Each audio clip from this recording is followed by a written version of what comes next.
આ તો મેં ઉપરથી યાદ આવ્યું, પશુઓ છે ને પશુઓ એ દિવસના ખાય અને રાતે ઓગારે એટલે વાગોડે મેં એમ કરે. હવે આવો મને એક દી નવરા બેઠા બેઠા વિચાર આવ્યો કે માનો કે આવું માણસો કરતા હોત તો કે પહેલાં જમી લઈએ અને 30 મિનિટ પછી ઓગારે, તો હું અહીંયા જોક્સ બોલવા બેહું જમીન અને સીધું ઉપાડું બળિંગ બાટકા ભેગા જડિંગ જાટકા બોલે મેં.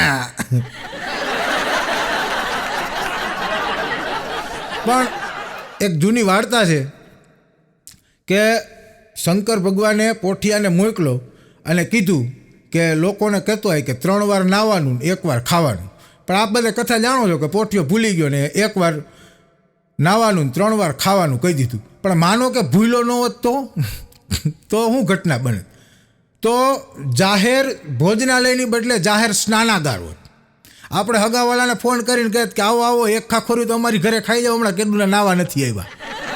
અને હોટલમાં મેનુ કાઢવું, ગરમ પાણીએ નાવાની ફૂલ ડીશ 300 રૂપિયા, ઠંડા પાણીએ નાવાની ફૂલ ડીશ 150 રૂપિયા, મિક્સ ગરમ અને ઠંડા મિક્સ પાણીએ નાવાની ફૂલ ડીશ 200 રૂપિયા, લક્ષ સાબુથી નાવાના 100 રૂપિયા.